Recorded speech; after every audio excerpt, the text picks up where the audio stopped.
Halo Sobat Trader, kembali lagi bersama Papa Didi di live Instagram ya, di dua channel di Instagram Didi Max Yogyakarta dan juga di Instagram dari Trader Clinic ya. Oke, sudah muncul layarnya. Oke. Yang perlu teman-teman ketahui ya, pada hari Selasa tanggal 30 Maret ya, risk off ya. Risk off mendominasi di hari Senin kemarin ya. Nah, ini yang menyebabkan kenaikan dolar yang ya lumayan cukup moderat ya. Greenback ini menguat dalam kisaran terbatas melawan sebagian besar rival utamanya. Investor berhati-hati di awal minggu di tengah berita bahwa hedge fund yang memiliki posisi signifikan di berbagai perusahaan itu terpaksa harus melikuidasi pada hari Jumat malam. Kredit Suisse ya dan Nomura melaporkan kerugian yang signifikan sebagai akibat dari penjualan blok senilai 20 miliar USD ya. Nah, hal lain yang menjadi perhatian adalah rencana pengeluaran Presiden Amerika Serikat Joe Biden yang mungkin termasuk 1 triliun USD untuk kenaikan pajak baru.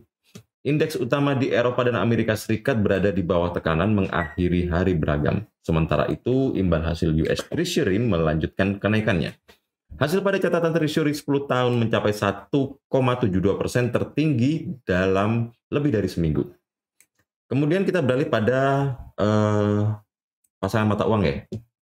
Untuk pasangan mata uang Euro USD menetapkan harga low terbaru di 2021 di 1.1760, mengakhiri beberapa pips di atas level tersebut.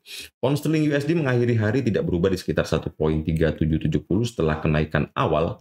Pound sterling masih tahan terhadap permintaan dolar. Sebagian itu didukung oleh pembukaan lockdown Inggris karena situasi virus corona yang terus membaik ya. Harga emas turun tipis dirusak oleh kenaikan imbal hasil Treasury Amerika Serikat yang mendukung greenback. Harga minyak mentah naik sedikit setelah saluran Suez akhirnya dibebaskan.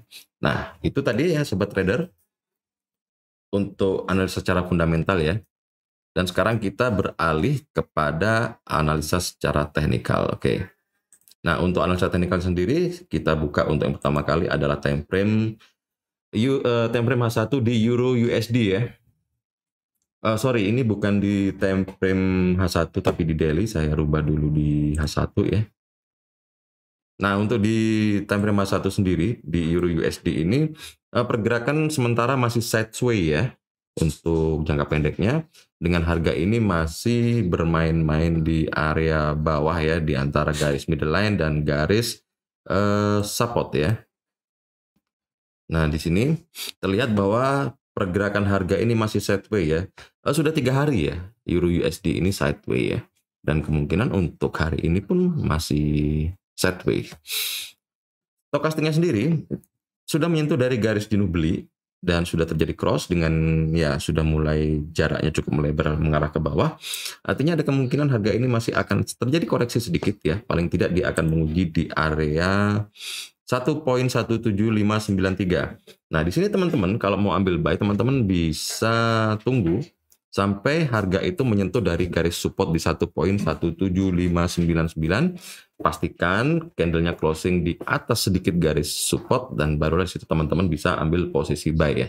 Tetapi apabila harga itu terus breakout ya dan kemudian candlenya closing di bawah garis support, maka di sini teman-teman ancang-ancang untuk ambil posisi sell. Sementara jika teman-teman ambil posisi buy, maka untuk target profit yang bisa disarankan adalah di 1.17805. Oke. Beralih pada pound sterling USD. Pound sterling USD di time frame H1 ya, untuk trennya masih tren bullish ya. Dan harga ini sudah bermain-main di dekat garis support ya. Sementara stokastiknya sendiri masih dekat di area jenuh beli. Jadi di sini strateginya kalau teman-teman ingin ambil posisi buy, teman-teman pastikan dulu candle berikutnya ini opennya di atas garis support ini, baru teman-teman bisa ambil posisi buy. Tetapi nanti jika terjadi breakout dan candlenya closing di bawah garis support ini, maka teman-teman baru bisa ambil posisi sell ya. Sementara jika nanti teman-teman ambil posisi buy, maka target profit yang bisa kami sarankan adalah di 1.38197 ya. Di situ target profitnya. Oke. Dan sekarang kita beralih pada USD Japan Yen ya. USD Japan Yen, ini masih menguat ya karena ya dolar juga masih menguat. Ya, sementara dari stokasnya sendiri ini sudah menembus dari garis jenuh beli, tetapi jaraknya masih lebar dan belum ada tanda-tanda untuk terjadi crossing. Artinya masih belum ada tanda-tanda untuk perubahan tren ya, sementara trennya masih bullish ya. Jadi di sini yang bisa Pak disarankan adalah kalau teman-teman mau ambil posisi buy ya bisa ambil posisi buy sekarang atau tunggu koreksinya, paling tidak kita harus tunggu stokastiknya ini arahnya mau kemana. Apabila arahnya masih terus ke atas, teman-teman masih bisa ambil posisi buy ya. Tapi kalau kita lihat dari fundamental ya seperti tadi yang Pak Didi sudah jelaskan di awal, euro USD masih menguat ya dengan imbal hasil treasury-nya masih positif. Artinya di sini masih ada kemungkinan harga itu masih mau naik lagi untuk USD Yen ya. Oke, sekarang kita beralih pada AUD USD ya. AUD USD kita lihat time frame H1-nya dulu. Kalau di time frame H1 untuk AUD USD itu trennya masih tren bullish, tetapi harga ini sudah menembus dari garis resisten ya. Kalau kita lihat di sini nih, harga sudah menembus garis resisten dan sudah breakout ya, dan candlenya juga sudah open di atas garis resisten. Artinya di sini ada kemungkinan garis resisten ini sudah menjadi garis support. Jadi teman-teman kalau ingin ambil posisi buy, teman-teman tunggu konfirmasi apabila nanti candle berikutnya ini open di atas garis resisten, maka di sini teman-teman bisa ambil posisi buy. Atau justru apabila nanti ternyata di candle berikutnya itu closing di bawah garis resisten ini, maka ini sudah menjadi garis support yang sudah tertembus dan teman-teman di sini bisa ambil posisi sell ya. Kalau misalnya nanti harga itu tembus di bawah garis resisten atau sudah menjadi garis support ini, maka untuk target profitnya teman-teman bisa ambil di 0.752671. Oke. Dan kita lihat XAU-USD. XAU-USD sendiri kalau kita lihat di sini, secara tren ya masih bearish ya, dan harga itu masih bermain-main di koridor atas di antara garis resisten dan garis middle. Dan stokastik sendiri masih mengarah ke bawah dengan jarak yang cukup lebar, sudah menyentuh dari garis jenuh jual ya. Tetapi ada kemungkinan harga itu masih cenderung untuk turun dulu, paling tidak dia akan menguji area di 1668.82 ya. Tetapi ini untuk daily-nya. Kalau untuk H1 kalau kita lihat di sini, kita buka H1. Oke. Nah, di H1 sendiri, trennya juga masih tren bearish ya. Tetapi untuk di time frame H1, ini harga sudah bermain-main di koridor bawah di antara garis middle line dan di garis support ya. Dan untuk stokastiknya sendiri masih terjadi cross dengan jarak yang cukup lebar mengarah ke bawah. Artinya di sini ada kemungkinan untuk jangka pendek dia masih mau turun dulu untuk menguji area 1701.44 yang menjadi garis support ya di sini. Jadi teman-teman mau ambil posisi buy, teman-teman bisa ambil nanti kalau harga itu sudah mendekati di area support di 1701 ya, di situ. Dengan target profitnya nanti di area 1713.03. Oke. Oke sobat trader. Itu tadi ya untuk analisa fundamental atau analisa teknikal ya. Sudah Pak Padi dijelaskan untuk hari ini ya, tanggal 30 Maret 2021. Dan yang perlu diingat, ini selalu Pak Padi diingatkan bahwa yang namanya analisa, baik itu analisa teknikal ataupun analisa fundamental, itu tidak menjamin keakuratan 100% ya. Itu alat bantu untuk teman-teman memaksimalkan trading teman-teman, atau paling tidak teman-teman ini punya reason ya, atau punya alasan kenapa harus masuk di harga ini, kenapa harus keluar di harga ini. Itu semuanya ada reason, ada alasannya.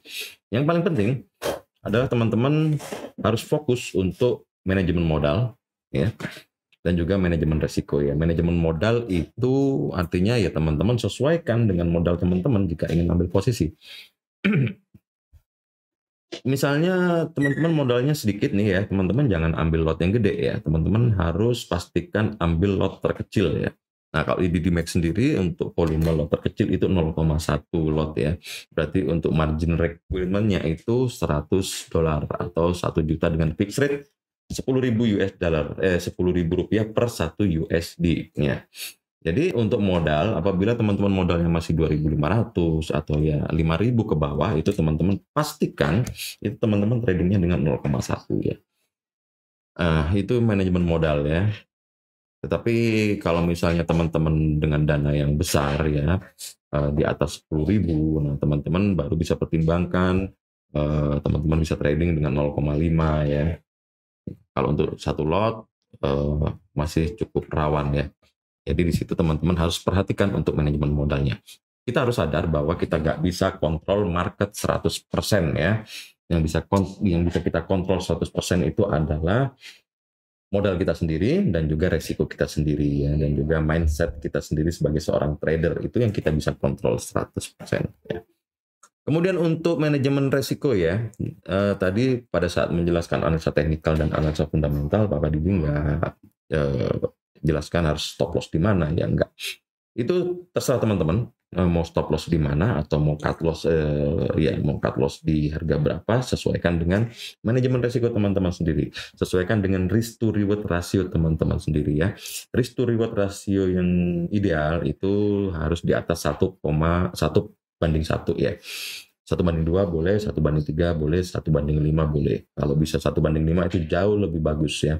Karena apa? Misalnya dengan 10 kali trading, 7 kali loss, 3 kali profit, teman-teman masih bisa menghasilkan profit secara akumulasi. Profit yang dihasilkan dari 3 kali profit itu bisa mengcover kerugian yang 7 kali tadi. Nah, itu bagusnya kalau teman-teman mau pasang risk to reward ratio 1:5 ya. Apakah itu sulit? Tidak sulit, tapi karena emosi kita yang mengatakan itu sulit, tetapi sebenarnya sih tidak ya. Karena kalau kita bisa punya potensi rugi sampai 50 pip ya, artinya kita juga bisa punya potensi untuk profit 50 pip. Kenapa enggak gitu kan? Cuma mindset kita aja yang mengatakan itu susah. Ya, tapi apabila dilatih dan dibiasakan dan menjadi sebuah kebiasaan, maka itu akan menjadi lebih mudah ya. 7 kali loss, 3 kali profit, secara akumulasi masih profit. Nah, seperti itu. Itu jauh lebih efektif ya, teman-teman. Oke, sobat trader, cukup segitu dulu ya untuk Forex Today hari ini, tanggal 30 Maret 2021. Happy trading dan salam profit.